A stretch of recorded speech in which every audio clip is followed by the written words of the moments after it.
morning to all. Welcome in KVS Saro Daily Life. Today we will discuss the new chapter, the P block elements. You have already learned P block element in class 11. There are two groups allotted for class 11, that is group 13 and 14. Here we will learn 15 to 18. So what is P block elements? P block elements क्या है? यदि आपको कोई पूछता है कैसे हम लोग डिफाइन करते हैं P block elements. So P block elements are located in the extreme right of the periodic table. आप देखोगे कि आपका जो एक्सट्रीम राइट प्लेस है वहाँ पे रखते हैं बेटा हम लोग P block. So P block elements are characterized by the valency electron configuration ns2 np126. So there are how many groups? So there are 6 groups. Why only P block elements have 6 groups? You know, it depends upon the orbital. In one orbital only 2 electrons can accommodate and P subshell has 3 orbitals. That means it can only accommodate 6 electrons, so there are 6 groups. That means the last electrons enter into the P subshell, then the elements is called P block element. 16, 17 and 18. So in this case, this is boron family: boron, aluminum, gallium, indium, thallium. बेटे इसको याद करने के लिए जो आपको competition में भी अपने CBSE में भी काम देता है हमेशा, क्योंकि इसे अरेंज करना होता है. जैसे आपको कोई पूछ दिया कि बताओ कि थैलियम प्लस और B प्लस या IN plus which one is more stable, तो यदि आपको सीक्वेंस याद है और फिर वो कॉन्सेप्ट याद होगा तो आपके लिए बहुत आसान हो जाएगा. तो इसे लर्न रखने के लिए बेटा जैसे हमने लर्न कैसे किया, बैगन, आलू, गाजर इन थैला. ये सब्जी लाने के लिए थैला लेकर जाते हैं और उसमें क्या क्या ले लेते हैं, बैगन, आलू, गाजर इन थैला. ठीक. Carbon family silicon, germanium, tin और लेड. इसको हम कार्बन फैमिली बोलते हैं. इसका हेड मेंबर कौन है, कार्बन, इसीलिए इस फैमिली का नाम क्या है, कार्बन फैमिली. तो यहाँ पर कैसे लर्न करोगे, कहे सीता जी सुनो प्रभु. आजकल रामायण खूब जोर से देख रहे हो दबा करके नहीं, तो कैसे लर्न कर लेना है, कहे सीता जी सुनो प्रभु. Nitrogen family: nitrogen, phosphorus, arsenic, antimony, bismuth. Nitrogen, phosphorus, arsenic, antimony, bismuth. इसको लर्न कैसे करोगे, इसको कर सकते हो नेपाल, पाकिस्तान, अफगानिस्तान, सब बीमारू बेकार हैं सब. नहीं, अपना देश ठीक है. नेपाल, पाकिस्तान, अफगानिस्तान और सब बीमार. तो ये नाइट्रोजन है, phosphorus, arsenic, antimony, bismuth. 16 family में ऑक्सीजन, सल्फर, सेलेनियम, टेलुरियम और पोलोनियम. ये ऑक्सीजन की फैमिली है, oxygen, sulphur, selenium, tellurium, polonium. कैसे लर्न करेंगे इससे, उससे टेपो. टेपो मीन्स चीटिंग, लेकिन आप तो अच्छे बच्चे हैं, आप चीटिंग की बात नहीं करेंगे, सिर्फ इसको लर्न करने का एक तरीका है.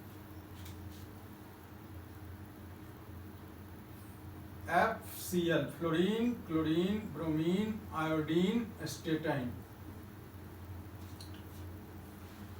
ये fluorine, chlorine, bromine, iodine, astatine. इसको ऐसे लर्न कर सकते हैं बेटा, फार्मर चावल बेचने इंडिया आया. फार्मर चावल बेचने इंडिया आया। और इस ग्रुप में कौन कौन सा है? हीलियम भी है, नियन है, आर्गन है, क्रिप्टन, जेनॉन और रेडन। तो ये जो सारा चीज आप देख रहे हो ये नोबल गैसेस है, इसी के बेस पर हम इलेक्ट्रॉनिक कॉन्फ़िगरेशन लिखते हैं। ठीक है, तो यहाँ पर हमने आज खरीदी जेरोक्स, कौन सा? मशीन। ठीक है, ऐसे करके इसको लर्न कर लेंगे। अब बेटा यदि हमें ये सीक्वेंस याद रहता है तो सबसे बड़ा क्या एडवांटेज है पता है? कि you don't need to learn the atomic number of these elements. आपको एटॉमिक नंबर तो लर्न करना ही नहीं है, सिर्फ आपने सीक्वेंस लर्न करना है। जैसे यहाँ पर देखो 2 में क्या ऐड कर देते हैं? 8, तो क्या हो जाता है बेटा? 10, फिर 8 ऐड करेंगे तो 18, फिर 18 ऐड करेंगे तो 36, फिर 18 ऐड करेंगे तो क्या होगा? 54, और फिर 32 ऐड करोगे तो क्या आएगा? 86। यही चीज आप किसी में भी दोहरा सकते हो। जैसे देखो बोरन का आपको इतना छोटा है कि पता है बोरन कार्बन का एटॉमिक नंबर तो 5, तो 8 ऐड कर दिया आपने, 13, फिर 18 ऐड कर दिया 31, फिर 18 ऐड कर दिया 49, और फिर 32 ऐड कर दिया तो क्या हो गया? 81। तो ये जो आप देख रहे हैं ये बोरन फैमिली, ये कार्बन फैमिली, ये नाइट्रोजन ऑक्सीजन, तो यहाँ से डिमार्केशन आ गया नहीं कि ये क्लास 11 में हमने पढ़ लिया और इसे पढ़ना है हमको 12 में। तो हमने बहुत सारा चीज इसकी प्रॉपर्टीज के बारे में 11 में पढ़ी थी, हो सकता है भूल गए हो। नहीं, भूलना तो हमारा स्वभाव है। तो फिर उसको थोड़ा थोड़ा रिकॉल करते हैं कि क्या क्या प्रॉपर्टीज की बात करते हैं हम लोग, क्या डिस्कस करते हैं, जो हर ग्रुप में वही चीज़ हमारा डिस्कस होगा। तो सबसे पहले देखो कि इलेक्ट्रॉनिक कॉन्फ़िगरेशन की बात करें तो जानते हो आप इसके इलेक्ट्रॉनिक कॉन्फ़िगरेशन की बात कर रहे हो तो आप क्या करेंगे कि इसका नियरेस्ट जो नोबल गैस है पहले उसको लिखेंगे, फिर उसके बाद हम आउटर सेल लिख देंगे। जैसे फॉर एग्जांपल यदि हम इस 14 वाले को रब कर लें तो आप क्या लिखेंगे? यहाँ पर हीलियम 2s2 2p1, देखिए 5 आ गया ना आपका, 2 to 4 1 5। यहाँ पर बेटा नियन तो 10 तो ऑलरेडी आ गया, तो क्या है? 3s2 3p1। यहाँ पर क्या आएगा? आर्गन, अब आर्गन आएगा तो क्या आ गया एक्स्ट्रा? 3d10 4s2 4p1। यहाँ पर क्रिप्टन 4d10 5s2 5p1। और यहाँ पर क्या आएगा बेटा? जेनॉन। अब आपने 32 ऐड किया है तो इसका मतलब F ब्लॉक भी आ गया, तो क्या लिखेंगे आप? 4f14 5d10 6s2 6p1। देख रहे हैं? तो ये जो लिखेंगे, अब इसमें क्या डिफरेंस आ रहा है अपने अल्कली मेटल और अल्कलाइन अर्थ मेटल से। आप जानते हो कि अल्कली मेटल में हमारा जो इलेक्ट्रॉन्स है वो NS1 में है, अल्कलाइन अर्थ मेटल NS2 में है। लेकिन यहाँ पर बेटा देख रहे हो कि P स्टार्ट हो चुका है, तो इनका P1 भरा हुआ है। अब इसके बेसिस पर आप बहुत सारा चीज़ डिस्कस कर सकते हैं हम लोग। जैसे आप कहते हो कि ऊपर से हम नीचे आते हैं तो क्या होता है कि साइज बढ़ता है, तो साइज बढ़ता है। लेकिन बेटा यहाँ पर आओगे तो बोरन एल्युमिनियम में तो बहुत साइज बढ़ जाएगा, ठीक है। लेकिन आप इसमें और इसमें देखोगे एल्युमिनियम और गैलियम में तो ये डिफरेंस आएगा। ये डिफरेंस क्यों आ रहा है? ये 141 पिकोमीटर है बेटा, तो ये 135 पिकोमीटर है, मतलब छोटा हो गया। समझ में नहीं आ रहा बात छोटा क्यों हुआ? तो याद करो, रिकॉल करो, आपने 11 क्लास में पढ़ा था और गैलियम को मार्क करवाया था कि क्या हो रहा है गैलियम में। ये देखो पहली बार वो डी इलेक्ट्रॉन्स का इंटरवेंशन हो रहा है। डी इलेक्ट्रॉन्स के इंटरवेंशन से। और आप जानते हैं ना शील्डिंग पुअर, शील्डिंग का क्या है हमारा सबसे ज़्यादा कौन करता है, एस, पी, डी और फिर एफ।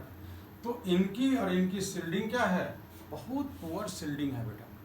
तो इस पुअर शील्डिंग के कारण पहली बार ये एलिमेंट जो यहाँ पर इनके पहले कौन सा, स्कैंडियम 21 टू जिंक 30, ये देखो जो 10 इलेक्ट्रॉन्स कहाँ भरे हैं, डी में भरे हैं, जिसके कारण इनकी शील्डिंग पुअर है।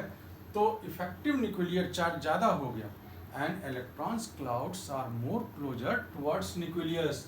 इसीलिए आप देखोगे कि यहाँ पर ये डिफरेंस आया है बेटा। दूसरा डिफरेंस जो आप देखोगे, अपने कंपेयर करोगे आप, जैसे आप बेरियम और रेडियम से कंपेयर करेंगे या सीजियम फ्रांसियम से कंपेयर करेंगे, तो आप देखोगे कि बहुत लार्ज गैप आ रहा है, बहुत अच्छा डिफरेंस आ रहा है। लेकिन बेटा इंडियम और थैलियम में आप गैप ही नहीं देखते। क्यों क्यों ऐसा हो रहा है बेटा? यहाँ पर मेन प्रॉब्लम क्या हो रहा है, ये देखो अब इनके पास 14 तो है वाले आ गए जो सबसे पुअर हैं, फिर 5D भी है, मतलब एक तो इसके कारण हो ही रहा था, एक एक्स्ट्रा इफेक्ट और आ गया। तो इस एक्स्ट्रा इफेक्ट आने के कारण F की जो शील्डिंग है पुअरेस्ट है। तो इस थैलियम और इंडियम में आप देखोगे बहुत ज़्यादा साइज इंक्रीज नहीं होगा। तो जब भी ये कभी इस तरह का एनोमोली आता है, इस तरह का एबनॉर्मल वेरिएशंस आता है, तो आपने सोचना है कि क्या कोई डी ब्लॉक और एफ ब्लॉक का इंटरवेंशन तो नहीं है। यदि डी और एफ ब्लॉक का है तो उसके कारण ये एनोमोली आया है। ठीक, अब देखो यही फैक्ट बेटा किस पे असर डाल देगा, आयनाइजेशन एंथैल्पी पे डाल देगा। जब देखो साइज छोटा हो गया तो क्या समझते हो कि एल्युमिनियम से गैलियम का आयनाइजेशन एंथैल्पी क्या होगा, ज़्यादा हो जाएगा, क्योंकि साइज छोटा है जबकि नीचे कम होता है ना। ठीक इसी तरह से थैलियम में आप देखेंगे इसकी आयनाइजेशन एंथैल्पी उतनी कम नहीं होती जितनी और सारे ग्रुप में हो रहा है, 1 और 2 में हो रहा है, तो due to the poor shielding. तो यहाँ पर ये सारा चीज़ हम लोगों ने पढ़ा था और इलेक्ट्रोनेगेटिविटी का वेरिएशंस पढ़े थे। ठीक है, ऑक्सीडेशन स्टेट का वेरिएशन पढ़ा था। ऑक्सीडेशन स्टेट का वेरिएशन क्या पढ़ा था और ऑक्सीडेशन स्टेट कैसे डिसाइड होता है। किसी भी ग्रुप में चलेंगे तो ऑक्सीडेशन स्टेट डिसाइड होता है बेटा कि जो इसके पास वैलेंसी इलेक्ट्रॉन है और इनका ग्रुप नंबर -10 कर देंगे, वो इनका मैक्सिमम ऑक्सीडेशन स्टेट। ठीक है, जैसे एल्युमिनियम का ग्रुप नंबर 13 है और इसमें वैलेंसी इलेक्ट्रॉन कितना दिख रहा है, 3, तो 10 माइनस करो तो कितना आएगा, 3। तो ये जो 3 है ये इसका मैक्सिमम ऑक्सीडेशन स्टेट होगा। यदि हमको कोई भी पूछ ले कि बताओ 13 में सबसे ज़्यादा हाईएस्ट ऑक्सीडेशन स्टेट क्या होगा, तो 3 बोल सकते हैं। इसी तरह से बेटा 14 माइनस 10 कितना आएगा, 4, 15 माइनस 10 कितना आएगा, 5। तो इस ग्रुप का कितना हो जाएगा, +5, इस ग्रुप का मैक्सिमम +6, इसका +7 और इसका +8। तो इसी को बोलते हैं group oxidation number, that is highest. इससे ज़्यादा तो नहीं हो सकता। अब वेरिएशन कैसे होता है, जैसे आप देखते हो कि जब हम ऊपर से नीचे आ रहे हैं तो आप थैलियम में, इंडियम में हम देखते हैं कि +1 की टेंडेंसी भी बढ़ रही है, +1 की टेंडेंसी भी बढ़ रही है। क्यों? तो हम सिंपल क्या बोल देते हैं वर्ड, इनर्ट पेयर इफेक्ट। नहीं, हम बोल देते हैं इनर्ट पेयर इफेक्ट। अब इनर्ट पेयर इफेक्ट है क्या, क्या चीज़ है इनर्ट पेयर इफेक्ट? कि ये कहता है कि जो NS2 का इलेक्ट्रॉन है जो बोरन में बहुत इजीली पार्टिसिपेट कर लेता है, वो हमारा थैलियम में नहीं कर पाता। क्या रीजन हो जाता है भाई, थैलियम में क्यों नहीं करता? तो कह रहा है कि ये जो हमारा 6s2 है तो ये बहुत पुअर शील्डिंग है, तो इसके कारण this 6 orbital is more closer to the nucleus and remains paired. तो ये 6s पेयर ही रह गया और सिर्फ 6p का एक इलेक्ट्रॉन जो हमारा है वो भाग ले रहा है। तो इसी के कारण इसका जो इलेक्ट्रॉन है वो अनपेयर नहीं हुआ, तो कैसे रह गया, एज ए इनर्ट बिहेव किया। तो इसीलिए इसको हम क्या बोलते हैं, इनर्ट पेयर इफेक्ट। अब आप देखते हैं कि जो इसकी मोनोवैलेंसी है, it can be explained by only participation of p electron. जो NS2 NP1 देख रहे हैं तो p1 इलेक्ट्रॉन्स के कारण इसका +1 आ रहा है, लेकिन यदि ये +3 शो करता है तो ये sp2 हाइब्रिडाइज्ड बनाएंगे, तीनों इलेक्ट्रॉन अनपेयर्ड होगा और तब हम इसको बोलेंगे कि ये पार्टिसिपेट कर रहा है। लेकिन नीचे ये इफेक्ट क्यों? तो बेटा एक फैक्टर तो मैंने बताया शील्डिंग इफेक्ट का, दूसरा जानते हो सबसे बड़ा फैक्टर क्या है? सबसे बड़ा फैक्टर ये है कि if the energy required to unpair the NS electrons exceeds the energy evolved when they form bond. जो बॉन्ड बनाते हैं, जैसे यहाँ पर मान लो कि BCl3 AlCl3 GaCl3 बन रहा है, तो क्या TlCl3 में उतना एनर्जी रिलीज हो रहा है that is sufficient to unpair the NS electron? यदि नहीं हो रहा है तो ऐसा नहीं करेगा, कोई भी घाटे का सौदा नहीं करता है, ठीक है। तो इसको NS का इलेक्ट्रॉन अनपेयर करने के लिए ज़्यादा एनर्जी चाहिए जो थैलियम नहीं प्रोवाइड करा पाता है। तो क्यों बेटा? कि थैलियम का साइज थोड़ा तो बड़ा तो हुआ है, तो जब आपका बॉन्ड लेंथ बड़ा होगा तो बॉन्ड एंथैल्पी तो कम होगा। इसको एक डाटा से भी देख लेते हैं कि यदि हम मीन बॉन्ड एंथैल्पी, और इसी को हम हर जगह अप्लाई कर सकते हैं। यदि एक ग्रुप में आपने समझ लिया, इसी को हम अप्लाई कर सकते हैं।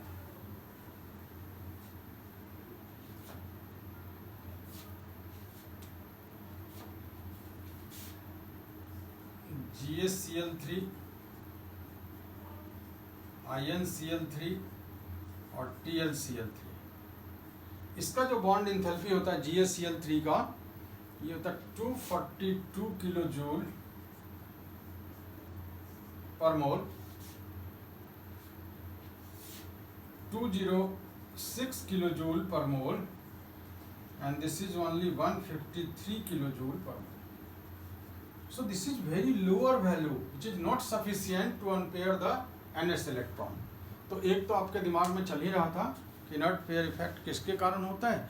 तो poor shielding by F electrons के कारण, कि हमारा जो NS इलेक्ट्रॉन है वो more closer to the nucleus participate नहीं करता।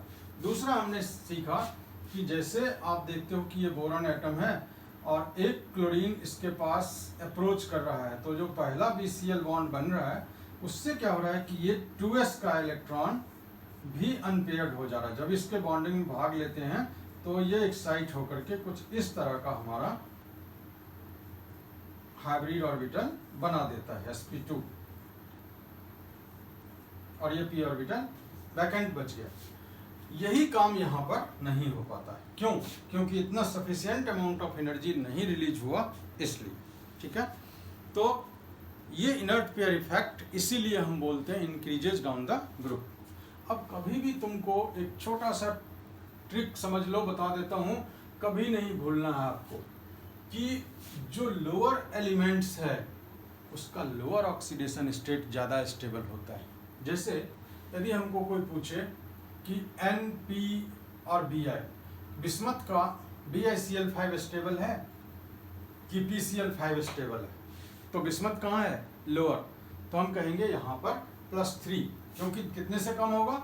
2 से कम होगा। ऑक्सीडेशन स्टेट और वैलेंसी इसकी रिड्यूस्ड बाय 2। ये इनर्ट पेयर इफेक्ट का इफेक्ट है, उसका प्रभाव है। ठीक है, तो ये मुझे लग रहा है क्लियर हो गया होगा आपको इनर्ट पेयर इफेक्ट। तो कभी भी जब लिख देते हैं हम सीधे due to inert pair effect, तो ये सारे बेटे रीजन्स होते हैं। तो अब हम अपने ग्रुप में आ जाते हैं जहाँ से हमें मेन पढ़ना है।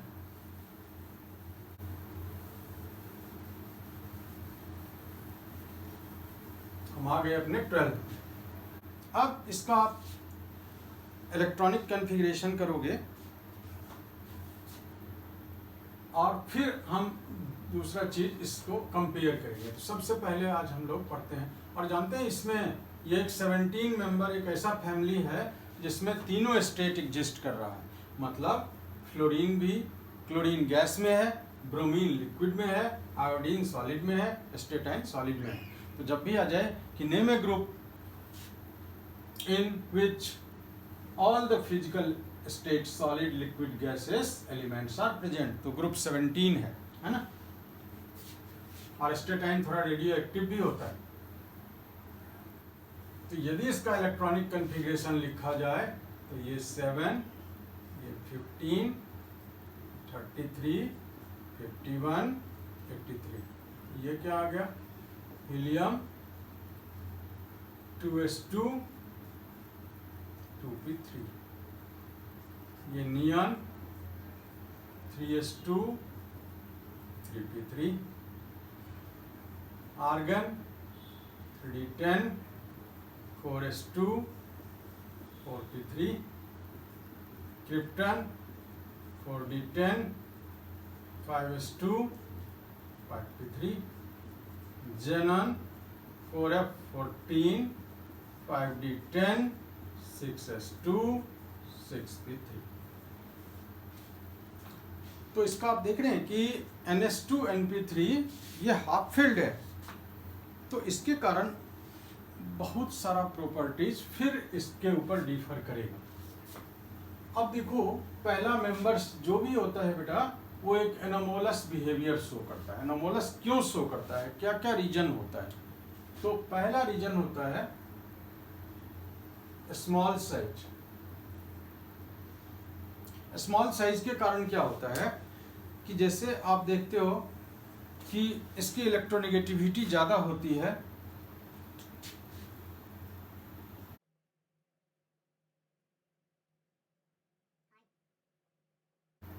आयनाइजेशन एंथैल्पी भी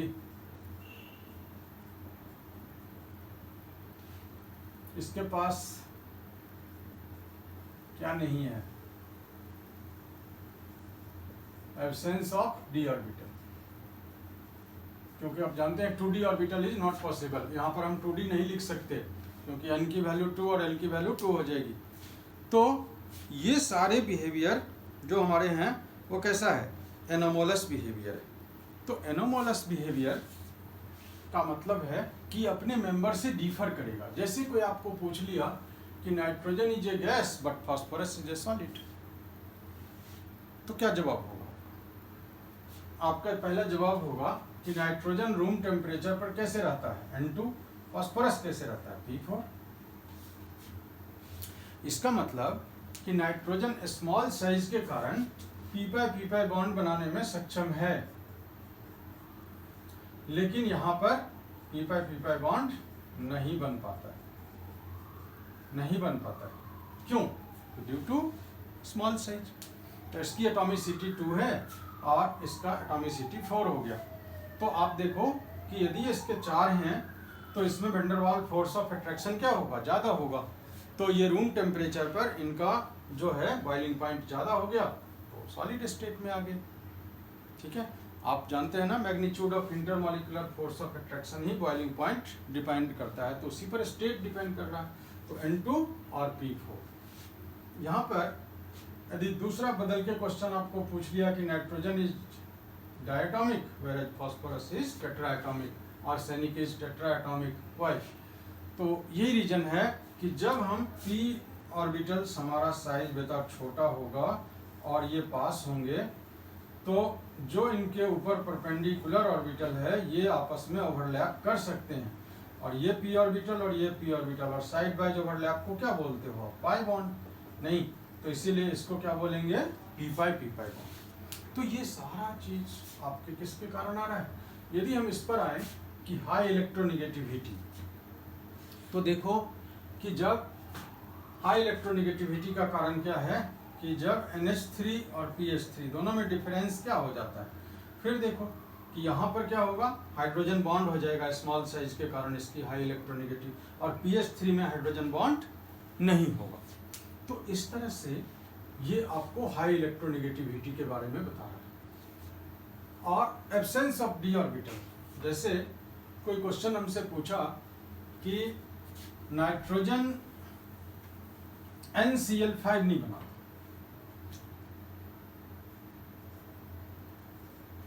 NCl5 नहीं बना।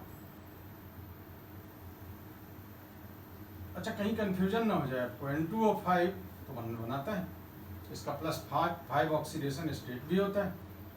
तो दोनों में अंतर क्या है? दोनों में अंतर है, यहाँ पर इसकी वैलेंसी 5 हो रही है, लेकिन यहाँ पर इसकी वैलेंसी 4 ही है। कोवैलेंसी इसकी मैक्सिमम कितनी हो सकती है? 4। कैसे 4 हो सकती है? ये देखो 2s और 2p का 3 ऑर्बिटल, तो इसके पास जो टोटल ऑर्बिटल्स हैं s का 1 और p का 3, तो मैक्सिमम कोवैलेंसी यदि हो सकता है नाइट्रोजन का तो क्या हो सकता है? 4 हो सकता है। तो आप देखेंगे यहाँ पर कि NCl5 is not possible. Why? तो absence of d orbital. N2O5 हो सकता है, N2O5 तो इसलिए होता है कि इसकी 4 ही बॉन्ड है। ये देखिए 4 ही कोवैलेंसी, तो ये हो सकता है। ऑक्सीडेशन स्टेट भले +5 है, लेकिन इसकी कोवैलेंसी 4 ही है। अब यदि हमको यहाँ भी कोई पूछा कि क्या BiCl5 पॉसिबल है, बन सकता है, एग्जिस्ट करता है, तो हम कहेंगे नहीं। अब रीजन क्या होगा? d ऑर्बिटल तो है यहाँ, तो फिर बैक आओ। क्या रीजन? Inert pair effect. इसके कारण ये इलेक्ट्रॉन पार्टिसिपेट नहीं करेगा, तो सिर्फ यही 3 इलेक्ट्रॉन पार्टिसिपेट करेगा। ठीक है, तो ये सारा चीज हम पहले मेंबर के लिए, चाहे वो ऑक्सीजन हो चाहे वो फ्लोरीन हो, हर हमेशा यही आएगा। ठीक है, तो इसको हम लोग देख सकते हैं। अब देखो, पहला जनरल इलेक्ट्रॉनिक कॉन्फ़िगरेशन इसका क्या है? NS2 Np3। ये स्टेबल अरेंजमेंट है। तो जब आप 16 से कंपेयर करोगे तो आपने पढ़ रखा है कि आयनाइजेशन एंथैल्पी, यदि हम लेफ्ट टू राइट जाते हैं तो क्या होता है? बढ़ता है, क्योंकि साइज छोटा हो रहा है। लेकिन बेटा जब आप इसके सामने कौन है? ऑक्सीजन है, यहाँ पर कौन है? सल्फर है। तो ये देखो ऑक्सीजन का क्या इलेक्ट्रॉनिक कॉन्फ़िगरेशन बन रहा है? 2p4। इसका क्या बन रहा है? 3p4। तो एक इलेक्ट्रॉन इसमें क्या हो रहा है? एक्स्ट्रा हो रहा है, ये इलेक्ट्रॉन। तो ये इलेक्ट्रॉन चाहता है इजीली रिलीज हो जाए। और p वाले में क्या है? एकदम सिमेट्रिकल उनका ऑर्बिटल बैठा हुआ है, इसीलिए वो नहीं चाहता कि हाफ फील्ड और more symmetrical, it is more stable. तो स्टेबल में से इलेक्ट्रॉन निकालना ज़्यादा मुश्किल होता है, क्योंकि आप जानते हैं बहुत पहले से कि half filled and full filled orbital are more stable. So group 15 का कोई भी एलिमेंट होगा बेटा, ग्रुप 16 से कंपेयर करोगे तो इसकी आयनाइजेशन एंथैल्पी ज़्यादा होगा। तो कभी भी आपको इस पर कोई क्वेश्चन पूछता है कि oxygen has lower ionization enthalpy than nitrogen, या phosphorus has higher ionization enthalpy than sulfur, so you can explain on the basis of half field. तो इसके फिजिकल प्रॉपर्टी में हम लोगों ने देखा कि नाइट्रोजन इसका गैस है और सारे मेंबर सॉलिड हैं और टेट्राएटॉमिक होते हैं। तो केमिकल प्रॉपर्टी पर चलें, oxidation state and chemical reactivity. Oxidation states and chemical reactivity. आप देखोगे कि जो इस ग्रुप का ऑक्सीडेशन स्टेट है, common oxidation state of group 15 elements are -3, +3 and +5। ये इसका हाईएस्ट है, ये इसका लोएस्ट। ठीक है, -3, +3 and +5। The tendency to exhibit -3 oxidation state decreases down the group. Why? Due to increase in metallic character. Bismuth hardly exhibit any -3 oxidation state. क्यों? क्योंकि वो मेटालिक कैरेक्टर का हो रहा है। +3 आप देखेंगे कि शो करता है, और नीचे फिर देखेंगे कि +5 की टेंडेंसी कम होगी, जो अभी हमने डिस्कस यहाँ पर किया था। तो किसके कारण बेटा? इनर्ट पेयर इफेक्ट के कारण। ठीक है, इनर्ट पेयर इफेक्ट के कारण। और बीच का कोई भी ऑक्सीडेशन स्टेट है तो वो डिस्प्रोपोर्शनेट होना चाहता है। आप जानते हैं डिस्प्रोपोर्शनेट होने का मतलब क्या होता है? कि डिस्प्रोपोर्शनेशन का मतलब होता है कि आइदर इन हायर और lower oxidation state it is more stable then the species already exist. जैसे आप देखो कि लैब के अंदर आपको नहीं मिलता है नाइट्रस एसिड, HNO2 नहीं मिलता हमको, तो ये किस में कन्वर्ट हो जाता है? ये डिस्प्रोपोर्शनेट हो जाता है HNO3 और NO में, और इसमें ज़्यादा स्टेबल है। यहाँ पर इसका कितना ऑक्सीडेशन स्टेट है, -4 + 1 + 3, और यहाँ पर क्या हो गया, तो +3 से +5 ऑक्सीडेशन, और यहाँ पर क्या है -2 है, तो ये क्या होगा +2, तो +3 से +2 रिडक्शन। इसका मतलब कि ये डिस्प्रोपोर्शनेट हो रहा है। तो जब ये वाला ऑक्सीडेशन स्टेट देखते हैं तो ये तो हायर या लोअर में जाने का प्रयास करता है, ठीक है। तो इसको हम बोलते हैं डिस्प्रोपोर्शनेशन। फास्फोरस का भी जो ऑक्सीडेशन स्टेट है, जो इंटरमीडिएट ऑक्सीडेशन स्टेट है, उनको भी टेंडेंसी है डिस्प्रोपोर्शनेट होने का, डिस्प्रोपोर्शनेट होते हैं, ठीक है। और एक चीज हमेशा याद रखेंगे कि nitrogen is restricted to a maximum covalency of 4 because it has only 4 orbitals, 1s and 3 2p orbitals. So due to absence of d orbitals, nitrogen can have maximum covalency of 4. हमने जनरल में anomalous properties deal किया था, तो nitrogen भी anomalous पहला member है। Nitrogen anomalous behaviour शुरू करता है तो किस किस के कारण, due to its small size, high electronegativity, high ionization enthalpy and non availability of D orbitals. Small size के कारण क्या क्या करता है, ये p मल्टीपल बॉन्ड बनाने में सफल होता है। दूसरा, जब आप देखेंगे कि नाइट्रोजन के स्मॉल साइज के कारण एक और प्रॉब्लम होता है कि नाइट्रोजन कैटिनेट नहीं करता। क्यों?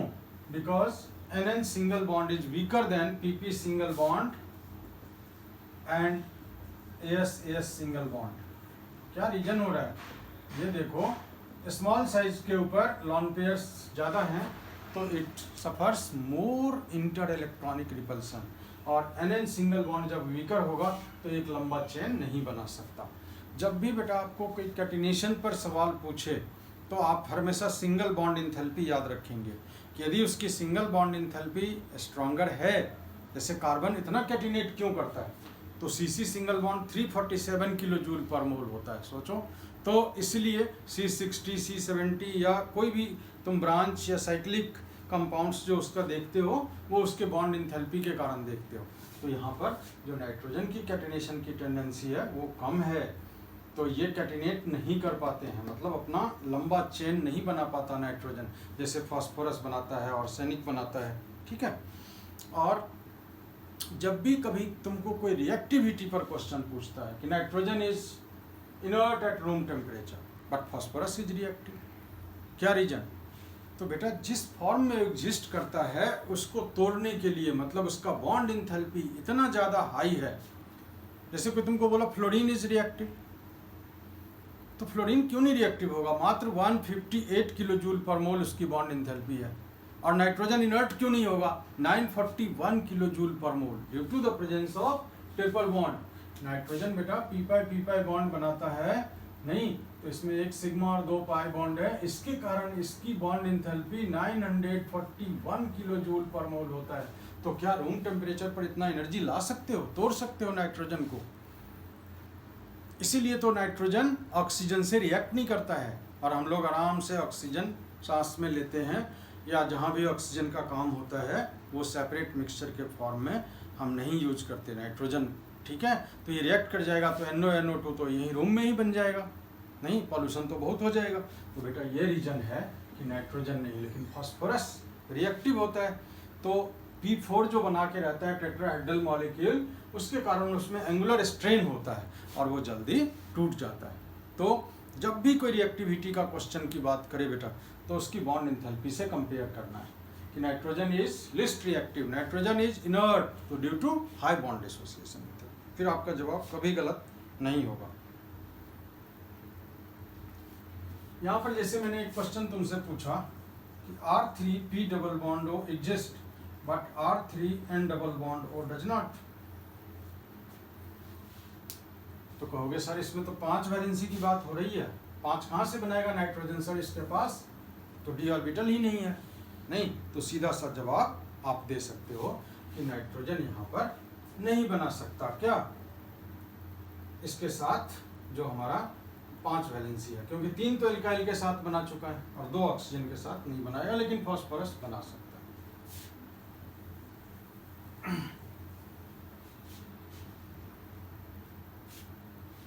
Reactivity towards hydrogen.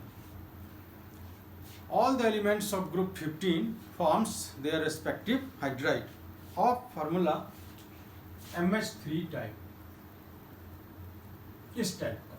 जैसे NH3 ammonia, PH3 phosphine, ASH3 आर्सीन, SBH3 एस्टिबीन, BiH3 बिस्मथीन. So these are the hydrides of group 15 elements. ये सारे बनाते हैं और इसमें आपको अरेंज करने के लिए आता है in increasing order of reducing power, boiling point, thermal stability, bond angle, ये सारे कैरेक्टरिस्टिक्स के आधार पर होता है. तो इसमें देखो, यदि सबसे पहले हम बॉइलिंग पॉइंट की बात करें तो always remember boiling point depends upon the magnitude of intermolecular force of attraction. तो आप जानते हैं कि ये मॉलिक्यूल थोड़ा सा पिरामिडल है, तो पोलर नेचर का तो है, इसके पास लॉन पेयर है, और नाइट्रोजन ये ज़्यादा इलेक्ट्रोनेगेटिव है, तो इनसे एक पोल डेवलप होता है. तो और दूसरा बेटा वेंडरवाल फोर्स, तो कैसे होता है वेंडरवाल फोर्स? आप जानते हो साइज और मास बढ़ने से बढ़ जाता है, सरफेस एरिया बढ़ने से भी बढ़ता है. तो इसका मतलब कि सबसे ज़्यादा किसका होना चाहिए? बिस्मथीन का, और सबसे कम किसका होना चाहिए? अमोनिया का. लेकिन अमोनिया बीच में एक और उसके पास बॉन्ड है. कौन सा? अभी हमने देखा कि अमोनिया हाइड्रोजन बॉन्ड भी बना सकता है. तो इसका मतलब कि यदि आप बॉइलिंग पॉइंट का डाटा देखोगे तो सबसे कम PH3, फिर ASH3 और फिर अमोनिया आ गया बीच में. तो यहाँ स्टार करके याद रखेंगे किसके कारण ऐसा हुआ है. तो ये इरेगुलरिटी हाइड्रोजन बॉन्ड के लिए आया है, ये हाइड्रोजन बॉन्ड के लिए इरेगुलरिटी आया है. तो ये आपका है increasing order of boiling point. PH3 सबसे कम, BiH3 सबसे ज़्यादा. इसकी थर्मल स्टेबिलिटी यदि देखें, थर्मल स्टेबिलिटी मतलब क्या है? Stability towards heat. तो आप जानते हो कि BiH3 तो रूम टेम्परेचर पर अनस्टेबल होता है, नहीं होता, तो आपको इसका डाटा ही नहीं मिलेगा यदि आप खोजेंगे तो यदि हम इस 4 में अरेंज करें, या इसको भी ले सकते हैं, थर्मल स्टेबिलिटी,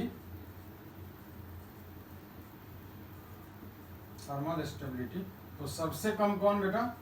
BiH3, फिर SBH3, फिर ASH3, फिर PH3, और सबसे ज़्यादा कौन? NH3.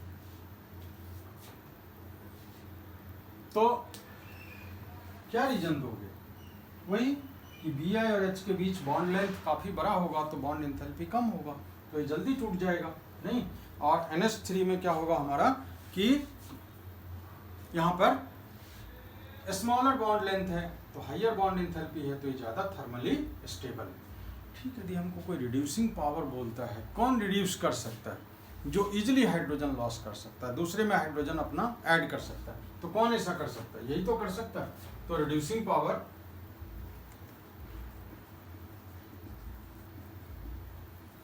सबसे कम किसमें? अमोनिया, फिर फॉस्फीन, फिर आर्सीन, फिर एस्टिबीन, और सबसे ज़्यादा कौन? BiH3. तो बहुत सारा ये क्वेश्चन आएगा आपको कि जो BiH3 is stronger reducing agent than PH3. Why? Because the small bond dissociation enthalpy between Bi and H. तो ये जल्दी टूटेगा, ये हाइड्रोजन उसमें जा करके ऐड हो जाएगा. ठीक है, तो इस तरह से आप देखोगे कि यहाँ पर जो सारे हमारे हाइड्राइड्स बनते हैं बेटा, उसमें इस तरह का प्रॉपर्टीज होता है. एक टाइप ऑफ क्वेश्चन ये भी है कि arrange the followings in increasing order of their properties mentioned against each. जैसे ये दे दिया आपको, यहाँ बोल रहा है बॉइलिंग पॉइंट में, थर्मल स्टेबिलिटी में, रिड्यूसिंग पावर में, और यदि हम बात करें बेसिक स्ट्रेंथ की बात करते हैं तो क्या होगा? तो देखो all have a lone pair, और बेटा जो भी लोन पेयर जिसके पास होता है क्या कहते हो कि बहुत अच्छा लेविस बेस है। लेकिन लेविस बेस क्या होता है कि लोन पेयर देने की एबिलिटी को बोलते हैं। लोन पेयर जो जितना जल्दी दे सकता है, तो जिसका इलेक्ट्रॉन डेंसिटी ज़्यादा होगा, जिसके पास इलेक्ट्रॉन कंसंट्रेटेड ज़्यादा होगा। जैसे मान लो कि हमारे पास ये एक मार्कर है और तुम कह रहे हो सर मुझे दीजिए, तो मैं तुमको दे दिया, लेकिन ये मार्कर हमसे बहुत दूर रखा हुआ है, तो मैं तो उसके पास जाऊंगा तब तुमको दूंगा ना। यही चीज़ तो यहाँ हो रहा है बेटा कि अमोनिया जो है इसका साइज बहुत छोटा है, तो इसकी इलेक्ट्रॉन डेंसिटी बहुत ज़्यादा है। तो ये अपना इलेक्ट्रॉन इसके पास ज़्यादा है डेंसिटी, तो ये कर सकता है, इसका एकदम क्या कहते हो कि कलेक्टेड फॉर्म में अवेलेबल है। लेकिन this electron are spreaded over a large volume, तो लार्ज वॉल्यूम पर यदि होगा तो क्या होगा आपका कि इलेक्ट्रॉन डेंसिटी कम हो जाएगी। तो कहाँ से आप अवेलेबल करा पाएंगे? तो सबसे अच्छा लेविस बेस कौन होगा? अमोनिया। तो आपका BiH3, फिर SbH3, फिर AsH3, फिर PH3, अमोनिया सबसे अच्छा लेविस बेस होगा। ठीक है, तो इस तरह से हमने सीखा हाइड्राइड में क्या बॉइलिंग पॉइंट, जिसमें देखा कि अमोनिया बीच में आ गया किसके कारण? Due to hydrogen bond.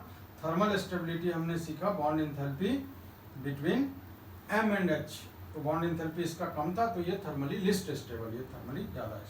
Reducing power में हमने देखा कि जो इजिली हाइड्रोजन दे सकता है तो इसकी बॉन्ड डिसोसिएशन एंथैल्पी कम थी, ये जल्दी दे सकता है। और बेसिक स्ट्रेंथ हम देखा था ability to donate a pair of electrons, तो जितना ज़्यादा यदि हमारा साइज हो जाएगा तो लोन पेयर का डिस्पर्सन उतना ज़्यादा हो जाएगा। Oxygen, reactivity towards oxygen, oxygen के साथ ये रिएक्ट करके दो तरह के ऑक्साइड बनाते हैं, M2O3 जिसमें ये +3 ऑक्सीडेशन स्टेट में होता है, और M2O5। ठीक है, M यहाँ पर क्या है? सारे एलिमेंट्स हैं, nitrogen, phosphorus, arsenic, antimony, bismuth. The oxide in the higher oxidation states of the elements is more acidic than the lower, जैसे N2O3, N2O5, N2O5 is more acidic, but all these oxides are exist in their dimeric form। जैसे बेटा आपके पास P2O3 है, तो ये ना P4O6 के form में रहता है, और जो P2O5 है ये P4O10 के फॉर्म में होता है। तो कई बार इसके स्ट्रक्चर्स पर क्वेश्चन IIT वगैरह में पूछ देते हैं कि कितना PO-P बॉन्ड है, कितना P double bond O bond है। इसका बनाने का एक आसान सा तरीका सिखा देता हूँ आपको। देखो यहाँ पर आपके पास P, एक हेक्सागोन बना लो अल्टरनेट में, P और O। ठीक है, यहाँ पर आपने एक लेना है बेटा ऑक्सीजन, फिर यहाँ पर P, ये देखो, तो देखो ये P4O6 है ना। अब कितना PO-P बॉन्ड है आप खोज सकते हो, P1 2 3 4 और 1 2 3 1 2 3 6, देख रहे हैं। तो ये यहाँ पर हमारा +3 ऑक्सीडेशन स्टेट में है, और इसी में बेटा यदि आपने पाई बॉन्ड बना लिया तो P4O10 हो जाएगा, नहीं तो यहाँ से आप काउंट कर सकते हैं कि कितना हमारा पाई बॉन्ड्स हैं। तो ये हमारा जो हाइयर वाला है वो ज़्यादा एसिडिक है, किससे? लोअर वन से। ठीक है, तो इस तरह से हम लोग एक बार रिवाइज कर लेते हैं हम लोग कि क्या पढ़ा आज हम लोगों ने। P ब्लॉक स्टार्ट किया। What is P block elements? P block elements are those in which the last electrons enter into the P subshell. तो P सबसेल के अंदर बेटा जो है 3 ऑर्बिटल होते हैं, और एक ऑर्बिटल में हम कितने इलेक्ट्रॉन रखते हैं? 2। तो टोटल इलेक्ट्रॉन कितने हो गए? 6। So there are 6 group. तो इसीलिए हमारा 13 to 18, 13 14 हमने 11 में पढ़ लिया था, यहाँ हमें पढ़ना है 15 16 17 18। और ये बहुत मेजर है मार्क्स के हिसाब से, 8 मार्क्स का चैप्टर है, आप सोच सकते हो 3 चैप्टर पढ़ोगे तब जाके इतने मार्क्स आएंगे आपको, और अकेला चैप्टर में 8 मार्क्स डाला हुआ है, तो बहुत ज़्यादा इम्पोर्टेंट चैप्टर है। और इसमें सिर्फ आपने क्या करना है, वही जो मैंने स्टार्ट में आपको बताया, टर्मिनोलॉजी पर ध्यान देना है कि आयनाइजेशन एंथैल्पी कैसे, एटॉमिक साइज कैसे, हमारा इलेक्ट्रोनेगेटिविटी किस तरह से होता है, एनोमोलस बिहेवियर क्या होता है, इन सारे चीज़ों को ध्यान रखते हुए। और इनर्ट पेयर इफेक्ट भी हमने देखा कि ये नीचे वाले मेंबर्स में ज़्यादा एप्लीकेबल होता है। तो दोनों फैक्टर से हमने देखा बेटा, एक एनर्जी फैक्टर भी देखा और एक शिल्डिंग इफेक्ट भी, पुअर शिल्डिंग ऑफ एफ भी देखा। Thank you, have a nice day.